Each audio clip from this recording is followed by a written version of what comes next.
So welcome friends to this final presentation from our 2025 Eva Koch Scholars.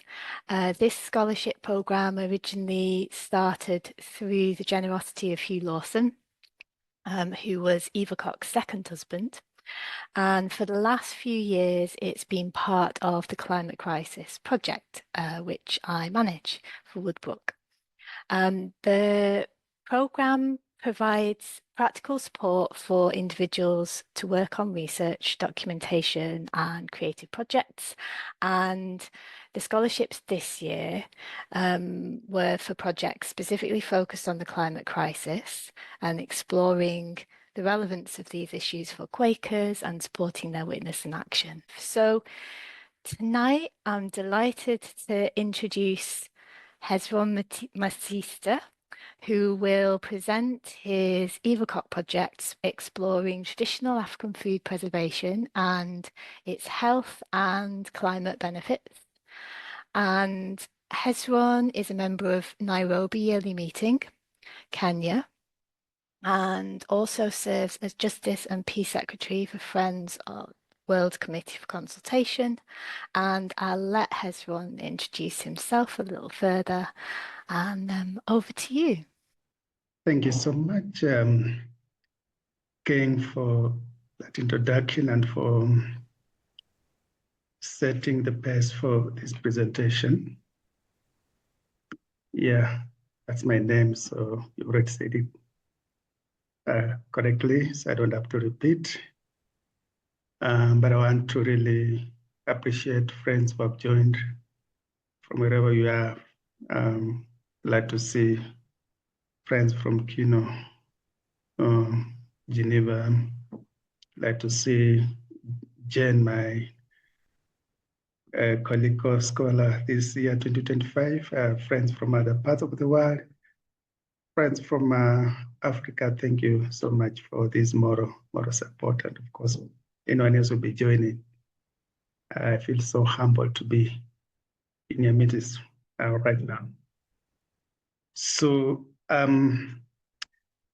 think before I proceed, I want to begin with a disclaimer that I'm not a specialist in agriculture. I'm not a specialist in forestry, and I simply be venturing in a field that is kind of just a learning for me. And I really appreciate there are many things that I was able to learn through this study.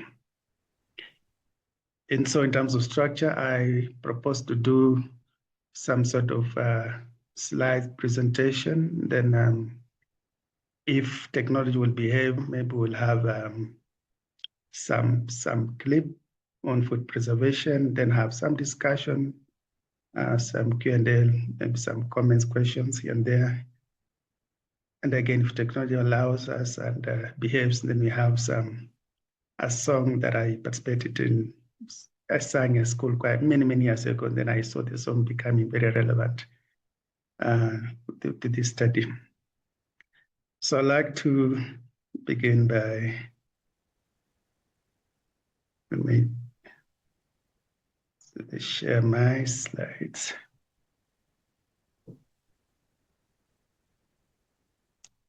Hope we can all see them.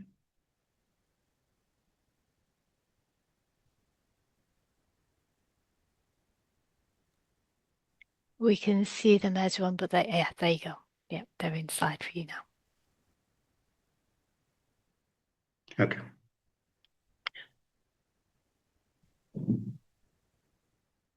Yeah, so welcome to Africa. So the topic, my research topic, I call it traditional food preservation in Africa, health, environment, and faith-based stewardship. But I also want to say that as I kept on talking and using this word traditional, and somebody challenged me how tradition is tradition, and some of them would have said like, you know, some sort of retrogressive. And as I read some literature, and then I thought, well, because much of the literature talks about ingenious, so probably, and I have had discussion with Kim as my coach on this, so probably I might adopt the term that may be being used in literature I call it maybe indigenous instead of traditional.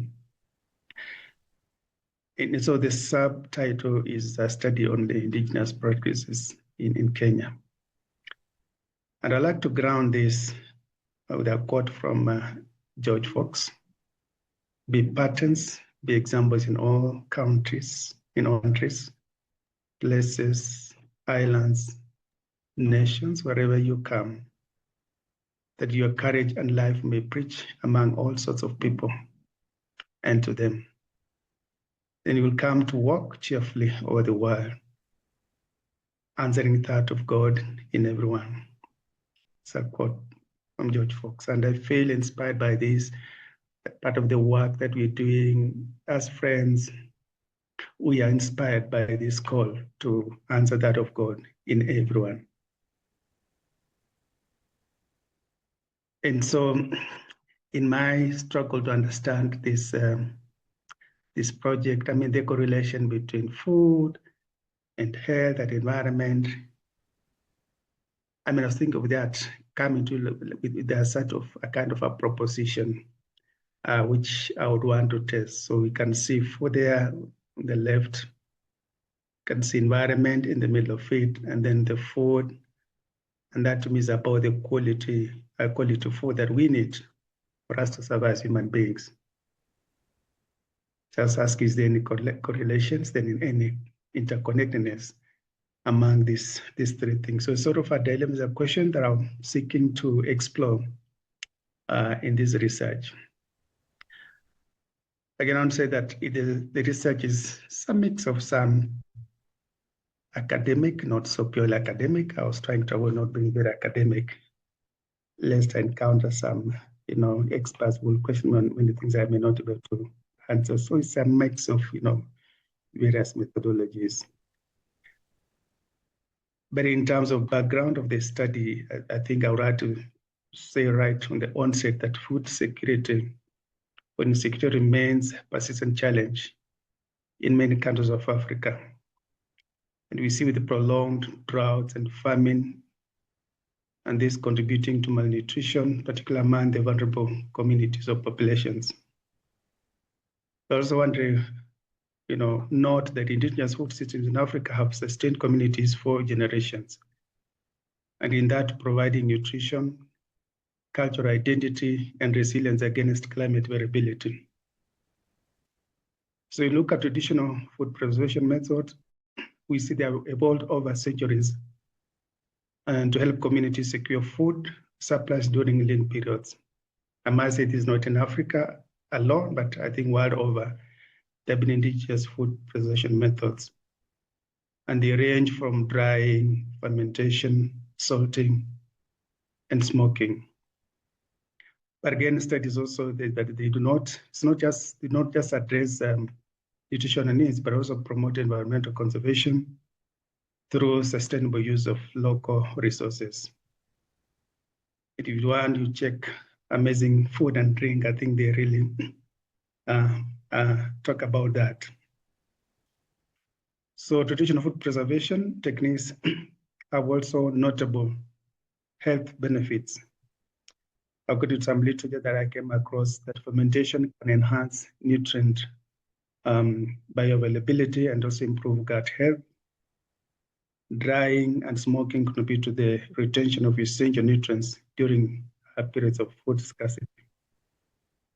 But again, it's noted that some methods, when practiced without any appropriate modifications, that can also pose some health risks. I also want to note that the role of faith and spirituality, how this integrates with the food preservation, and it's been noted by both indigenous or traditional scholars and also the modern Christian scholars. I think one scholar called John Beatty brings out clearly the role of African spirituality and how this relates to the sacredness of nature, of environment, and how this would guide people into how they relate with the environment. But again, there are lots of texts from the scripture and other religious, the texts that talk about environment. I think if you look at biblically, then you are referring to the story of creation in Genesis 2:15. And again, in the New Testament, then you come across some texts that talk about the parable of the talents. So, really bring the aspect of how people are assigned, some sort of a talent they're supposed to nurture. So this brings, and many other passages that really talk about the role of spirituality and faith in terms of a care for environment. In terms of trying to really bring out the problem, the study, I was also looking at that, despite the heritage of traditional food preservation methods, we see the threat in terms of modern agricultural practices and urbanization that have led to a decline in the use of these indigenous technologies. And people will tell you that's backward, that's retrogressive, and they don't want to really, practice that. And this declining concerns with the rising food insecurity, deteriorating health outcomes, and environmental degradation. And because we refuse to see any value in indigenous food preservation systems, but we are not able to cope with the modern techniques and the economy around that on how we're able to preserve our food or access food using modern technology. It's also become expensive, especially for the poor people. And so the loss of traditional knowledge not only threatens food security, but also erodes cultural practices that would emphasize care for the environment. But again, in terms of my research, I also realized there was limited empirical research on the correlation between these traditional practices and the impact on health and environmental conservation. And there's a bit of scanty, detail to see that kind of correlation. And that's what I was trying to test and explore, that would there be some kind of correlation. But I want to say that given that the ethical, economic, and the ecological implications of food wastage and unsustainable preservation practices, there's a pressing need to systematically document and analyze indigenous food preservation techniques in Africa, and hoping that these would be some lessons that people will be able to learn from. If you look at the chart on the right, highlighted some of the 5 threats to biodiversity. It brings out clearly some of the issues, the concerns that we are facing, the land, the changes in the land and sea use, issues around pollution that are concerned, species of exploitation. We are talking about climate change. We are talking about invasive species and diseases. All these are things that are facing us world over, but even here in Africa. In terms of research objectives, I can clearly just be able to document some of these indigenous preservation methods among the different cultural communities in Kenya. So looking at the Luya and the Mas and the Turkana, just but a few. We have about 42 communities or ethnic communities in Kenya. We are not able to do that. I think this is limited to period and the scope. I'm not able to cover all of them. But also be able to assess what are the health benefits and what are the risks or challenges associated to some of these practices. And then to link some of these practices, I think for me is very key to link practices to environmental sustainability, and then examine the role of faith, both indigenous and Christian, in conservation. And the picture on the right is, I think, the very first interviews that we did among the Maasai community, a place called Bisil, and we were served some of that. Some is not tea; it's some of that herbal medicine. So I had to have a taste of that even as I was interviewing people in the field. In terms of methodology, I did extensive desktop review, and I was lucky to have access to some journals, publication, documentaries through the support of a friend who works in a library. I consider it a blessing. And we conducted the study mainly in Western Kenya, which we consider home of Quakers. But again, just sampling a few communities in Western Kenya. And so it covered some sample population in Malava, Yelemeting, Lugulu, UIM North. These are tagging the Luya, who are, the majority Quaker population in Kenya. And then because of cultural variability, then I had to consider, some sample from Turkana and Gajas, as I've said. So started in Gajado, then because of distance and communication issues, I had to rely on some support to collect data from Turkana communities. And so this was more of a purposive sampling. We targeted people 50 years and above.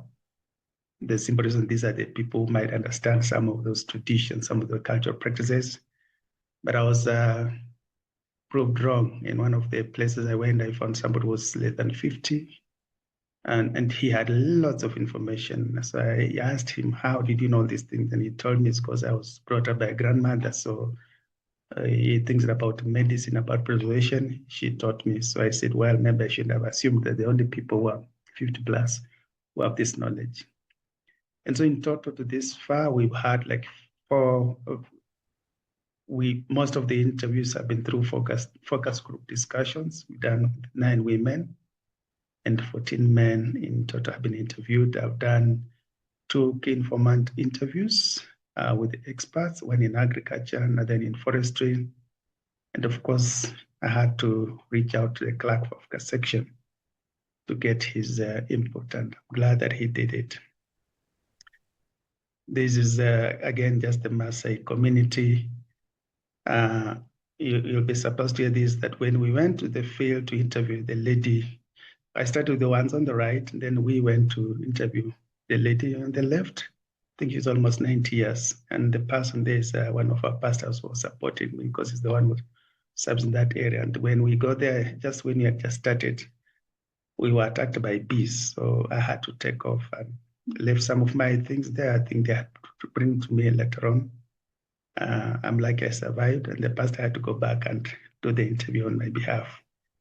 It was something very strange. I kept on looking at maybe the spiritual interpretation, what might have happened. But I said, because since I'm safe, I don't have to overthink about that. And that's interviews in Malava. That's where actually I was born. So at the grace of asking people after church service, and they remained behind and really cooperated in being interviewed. And so what emerged in what we call traditional preservation methods, so some of the things that emerged from this, people talk about grains, in terms of storage, talk about using the ash to store them, then using the granaries for preventing aflatoxin. And so on the left is an example of the granary. Some of them would raise high above, I think, to prevent any kind of attack from animals like rodents. Then in terms of vegetables, we identified things like sun drying. And then after that, they are stored in pots for use in the future. And meat and milk, these are very key to pastoral communities, especially the Turkana and the Maasai. So they do the sun drying, they do the smoking, and some of them do honey coating. I think it has antimicrobial effect or properties. Then we have the milk fermentation. It's among most communities in Kenya. The Luyas do milk fermentation in goats. And some of these mixed with some kind of ash, and this ash has some sort of medicinal value. It's some kind of charcoal is put in the gourd, and then it's crushed, and the milk is poured, and then people are able to take that. Popularly in Kenya, people call it musk, adopted from one of the pastoral communities, but in other places, people just call it fermented milk. We also looked at some of the foodstuffs or the mushrooms that are sun-dried and smoked and stored in pots. and this is very common, especially among the Luya community. And this reminds me, one of the grandmother, sister to my grandfather, would store it even for more than a year. So you would go and she would, just fish it out from a pot and wondering, how have you kept all this? I'm not sure if these people are still practicing these days. Then the white ants, again, these are common among the Luya, so they would dry these and they are stored. So we would serve like also some of the food during the lean period. It's an example of how preservation is done traditionally, especially among the Luyas. On the left, you look at a fireplace with a fire on the top, just right on top of the cooking area. It's a traditional cooking area. We call it mek or three. It usually the three kind of stone, but I think there's been modified, but still have the same shape, the three stone that are used for cooking. And you look at preservation, things like seeds, they were selected during harvesting season. They were dried by hanging them above the traditional fire to absorb the smoke. This was common with grains and vegetable seeds. Some still practice to date. If you went where they have these fireplaces, you'll find some cobweb hanging just below the fireplace. And so smoke would waft from the hearth to the grain to protect it from boars and rats because of that bitter taste from the soot. So you look at it, looks like dark because of the effect of the soot. And it is as a preventive or preservative role in that. Yeah, these are some of words, and these are mostly from Turkana and some of the seeds that have been preserved. So there's one for storage of milk. There are those that are used for extracting fat from the milk. And this is the fat that's used for cooking. So you see one of those tools there, that's where they will do the fat, and that's where they do, the mixing, and at times it serves like a utensil used for serving meals. And the one lying on the ground is one where they used to extract the fats from.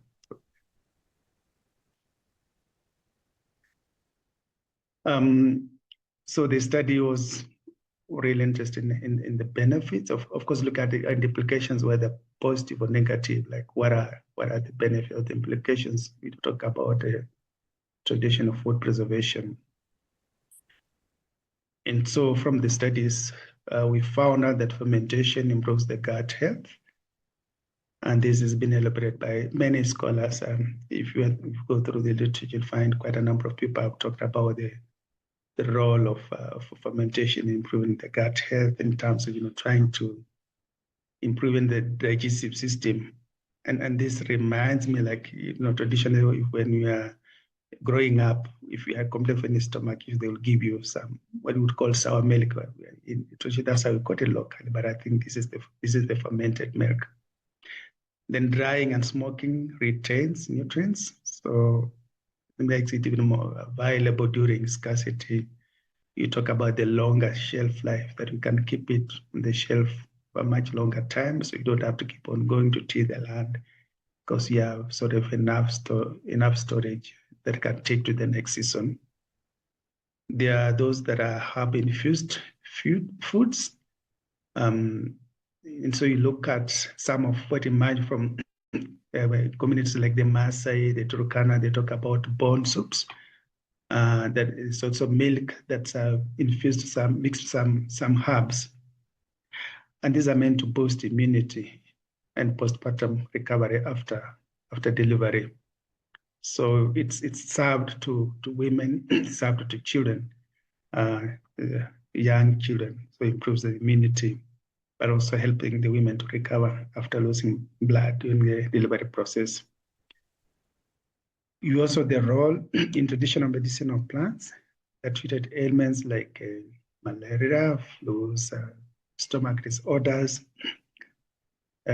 and quite a number of diseases, and like even allergies. People would not even bother about going for traditional medicine, and I mean they would just go and look for herbs and take them, crush them, and mix with water, and they would take them. So they had a lot of value, medicinal value.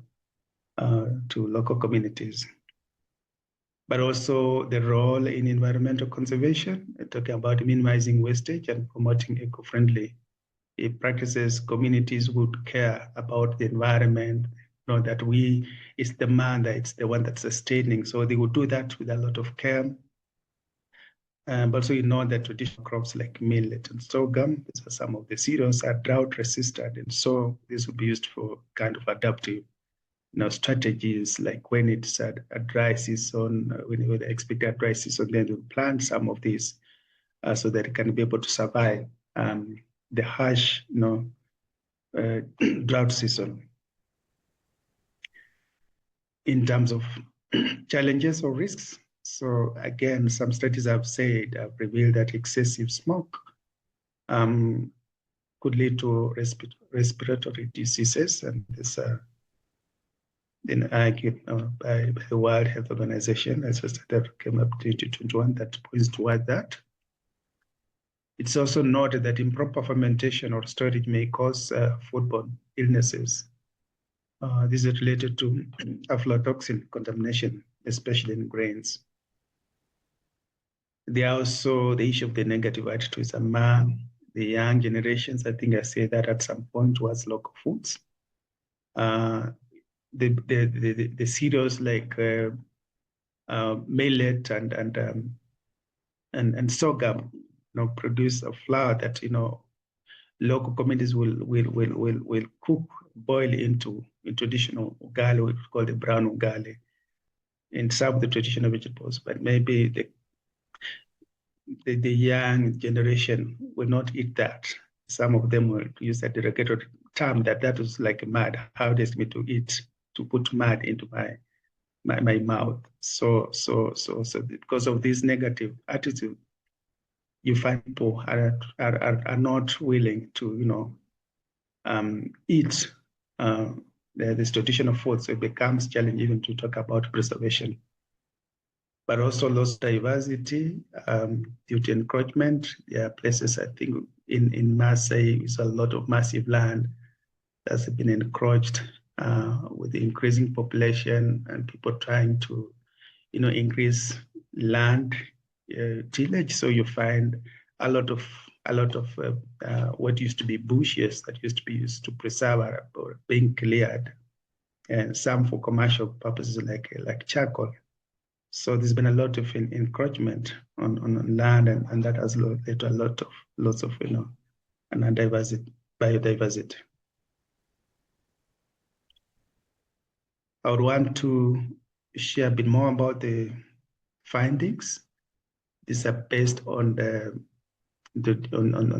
interviews we conducted from the communities and how whether there's any correlation with the literature reviews that I've just talked through. And so from the findings, communities really confirmed that drying and smoking enhance shelf life. So they really said, especially among the Masa and the Turkana, and even the Luya, they say they use some of these technologies to dry, like using drying, using smoking, so that they could extend. And this was to take care of, in terms of, rain season when there's drought, then they knew they had some food stored somewhere. And so people would not panic because the drought had come. They knew they had spared some food that was going to sustain them. Again, those that depend heavily on milk and animal products, especially the pastoralists, they really talked about fermentation of milk that improves gut health among children and women. So it was really the basic food for women, especially after delivery. And this really confirms, and aligns with the literature review that we just shared. And then, especially among the Luya that do farming, they talked about underground pits that retain moisture in tubers. So crops like cassava, sweet potatoes, and all that, they would say yes, would bury them in the ground and would still find them fresh and sweet. and fit for consumption. So this reconfirms that it played a role in terms of food preservation, in terms of retaining the moisture, so we would find the food that was harvested a while ago that is still fresh and fit for consumption. In terms of health and nutrition benefits, so again, communities talked about fermented foods, how they boost immunity. I think we talked about that, and especially when they mix herbs with milk and fats, and this is given to infants, so this would help to boost the immunity. They also talked about medicinal herbs that treated various diseases, and among the earlier talked about the African ginger for childhood diseases. They also talked about the steam inhaling steam therapy. I did this when I was growing up. We have some shrubs boiled in water, and you cover yourself with some sort of a blanket, and then you inhale, and that would treat common allergies or flus and colds. And so this came out really clearly that even among the Leo community, there are those who are still doing that. Again, among the pastoral communities, talk about the bone soup and blood. Again, this is just a suite of syndicated in the literature review for postpartum recovery.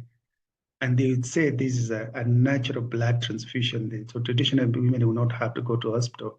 If they lost blood, they didn't have to go for blood transfusion. This was a natural blood transfusion. They also talked about the benefits like reduced modern diseases.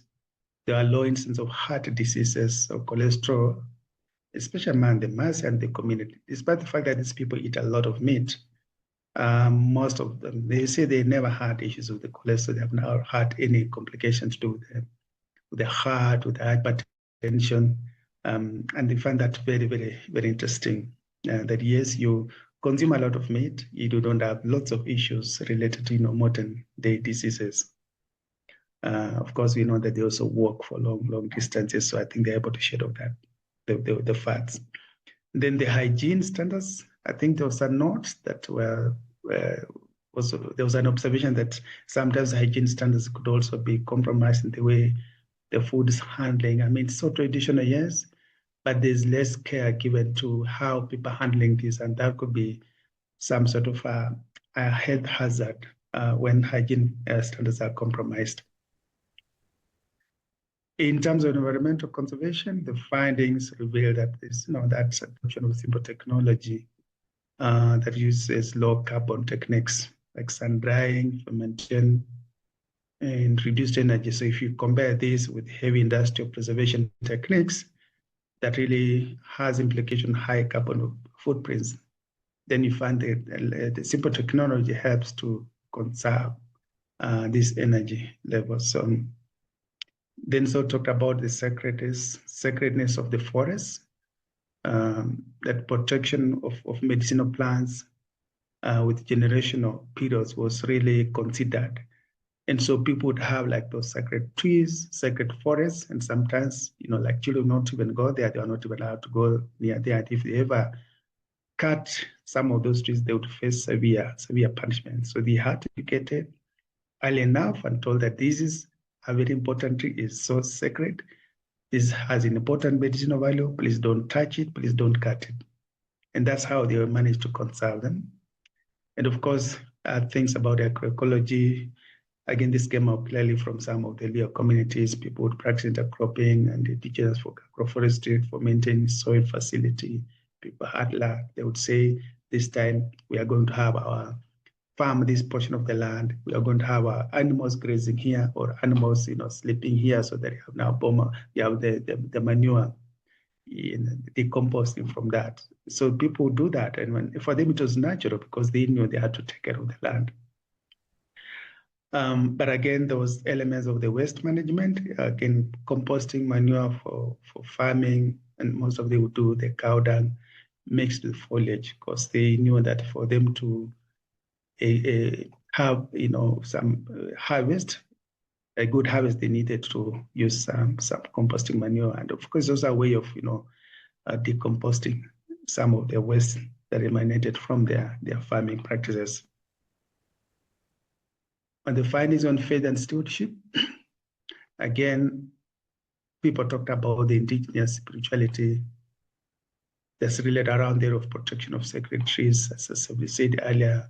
Among the leaders talked about the fig tree. Among the Mass and Canada talked about some sort of forests, a place that have been designated for spiritual, for some sort of rituals to do with the rain, some ancestral reverence to, that is a certain sort of a deity, a certain god of a super being. And so these are protected areas, and sometimes, they're restricted. Only the elderly people would go to such places. Among the Leo, they would even believe that their ancestors would live there. So they would even serve food and, live there overnight. When they come back, they say the food has been eaten by ancestors. So even if they were eaten by moving insects and all that, to them, those are represented their ancestors. And so they had to conserve and protect these areas. But again, we talk about the Christian influence that has sort of shifted the focus to biblical stewardship. And of course, there's a reference to Genesis 2:15 that talks about creation. And Matthew 25:14-30, the parable of the talents, which are, yes, that we adopted the Christian values, but in some way, this have eroded some traditions. I think among the Maasai community, one of them said, very sadly, they used to take, blood.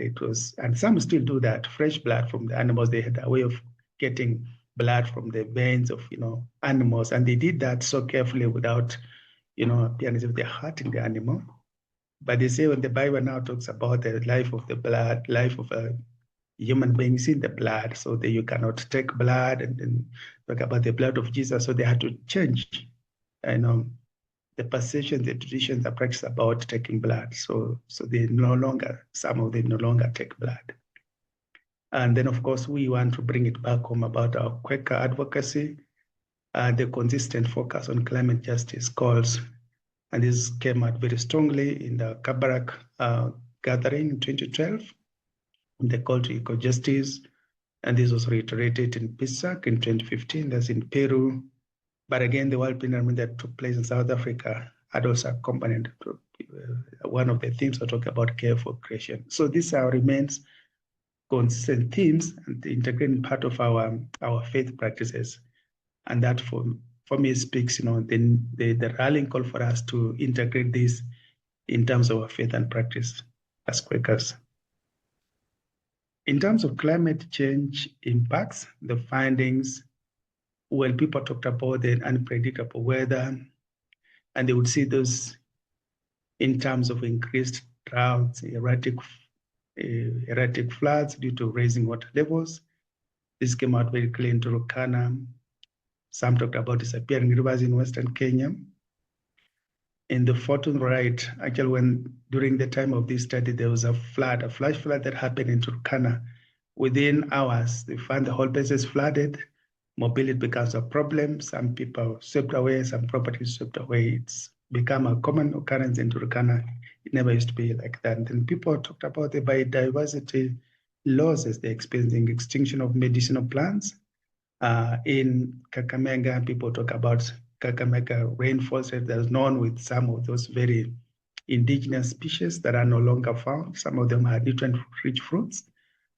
People talked about, the way they would get some of these fruits, and they gave the local names. I think the food reporters, all those local names, the locates, even the guavas are no longer found in the homes or along the rivers. This provided fruits for the people, but now they cannot access them. They have to depend on exotic fruits that are quite expensive for people to afford. So this has become the impact, the climate change and the shift and the loss of diversity. Could even animals, some that were found in areas like Kakamega forest cannot be found at all. Traditionally, the pastoral communities would coexist with the wildlife, but because of now the poaching and encroachment, and the animals are no longer existing. Some of them have disappeared. So those are some of the issues that, that came up. I think I just want to note that I think a gap for me that was so glaring, and I shared this with the came in the initial stages. I mean, somewhere along the research, which I expect to come out clearly when we talk about the human impacts of climate change, was about the food wastage, but it didn't come out. I mean, I tried to go around where I did the interviews to ask if they feel that there's any correlation between food wastage and climate, but it didn't come out very obviously. And then, of course, issues around the packaging in terms of use of environmental friendly packaging systems. But again, it didn't come out, yet it remained a concern, the use of plastics that is still very, very, very common, despite the fact that that has been banned in this country. But I mean, it's all over in our markets. People still carry things, food items using, polythene papers, bags which have been banned already. So it's a gap that perhaps I thought maybe some kind of future studies might look into that, about the attitudes and practices, why people have refused to change out, why they do not see this as real threat. So they look at the bigger things in that of, yes, changes in the floods and droughts, but at household level, I think this doesn't seem to come out very clear that it's a threat to climate, contribute to climate crisis that we experience at the moment. And so having looked at all these, I came to some few recommendations, and I think for me what comes out very glaring is the need for awareness campaigns, the need to educate communities on sustainable practices, simple technology practices that will not depend on anything that is exotic or using modern sophisticated technology. People need to be educated on things that are simple, that can adapted at the local level. Then we need to integrate some indigenous knowledge into policy. Yeah, why not, try to find out how we can be able to encourage people. Kenya now has the counties looking at the Department for Agriculture. How can it integrate, some policies that encourage people to practice agroecology? And then policy interventions promote traditional preservation in national food security strategies, both at national but also at the county levels. I think there's need for us to be able to encourage people not to look at traditional food preservation as a backward, but to recognize and acknowledge some of the useful practices that can help us to have food availability, food on the table, and of course, food in terms of the longer shelf life.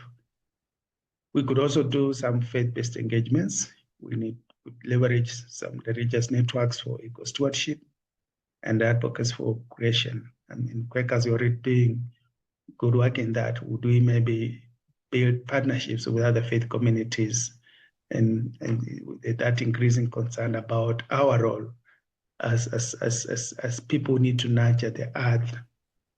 It's our mother earth. So we need to have that kind of a faith sensitivity towards the environment that sustains us. And I think for me, I'm summarize this with a call to nurture is health. Nature is health, nurture sustainably. The moment is that our health depends on the environment, then this will remind us that we need to nurture it sustainably, because if the natural world is destroyed, our life is not guaranteed, will not be there. So we need to have this intentional, we have to be very intentional that we have to nurture the nature in ways that are sustainable for us to see another day tomorrow, or else it will be gone and will be gone. I went into my programming practice, having worked in programs, and I was thinking about what is that would be a theory of change if I'm trying to, share this knowledge with people. I mean, how would I bring it out as a theory of change? And so my argument that is local communities are equipped with knowledge, attitudes, and practice to integrate indigenous food preservation practices that highlight their role in food security, environmental health, and cultural resilience. then they'll be motivated to reconsider their food systems and, of course, the ecosystems.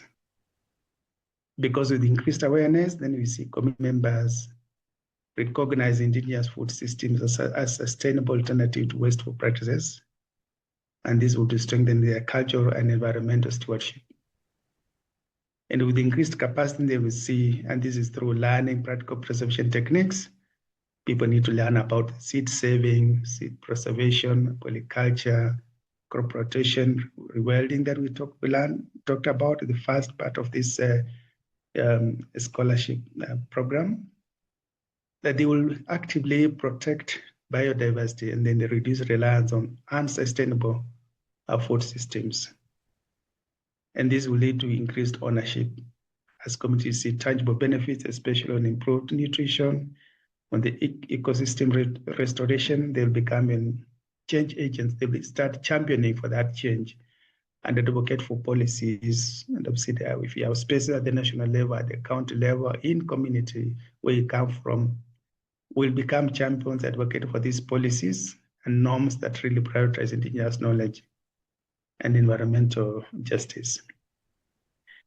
So in terms of diagram, that's a look at indigenous food systems, believing that with proper knowledge and attitudes and skills that will be able to lead to food systems that are more sustainable, that promise or guarantee sufficiency, that guarantee access, and of course, boosting our nutrition.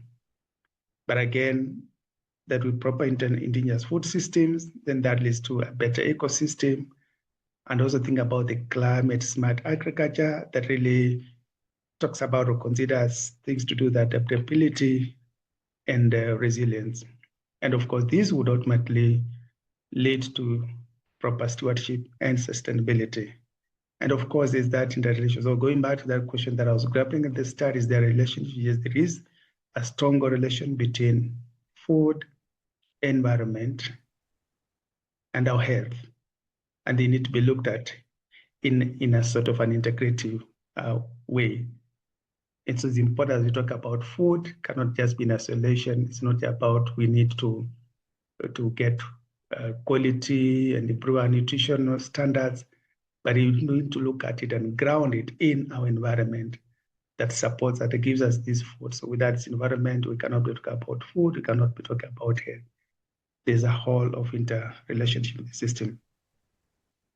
In conclusion, I think for me, what comes out clearly is that the revelation that an acknowledgement of increasing climate-related crisis among community members, but I saw a willingness to engage in transformative health and environmental conservation initiatives. One of the initial interviews I conducted, I remember having talked with this, just asking people questions. Then I left, like a desperate, some level of despair among people asking, so what do you want us to do?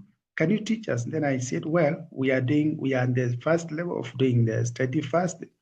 We'll get the findings, they will come back. And so for me, it's that level of desperation that maybe people having realized some of these planetary crises that we are facing, and the realize that we are going with that, and the need for us to see how can we change this. I came out very clearly. And of course, communities demonstrated some basic understanding of their potential role as change agents, in asking in terms of what can we do. Yes, we need to do some sort of preservation, some environmental conservation, awareness creation, capacity building. We need maybe to leverage this knowledge and the willingness among the community members. But also the findings suggest that community-driven approaches incorporating local knowledge would be most effective in promoting sustainable practices. I think it has to be community-driven, it has to be owned by the community. They have to relate with their own knowledge and with the environment. And with that, then it can promise some level of sustainability. Thank you so much, friends. It's been a real joy to be with you all.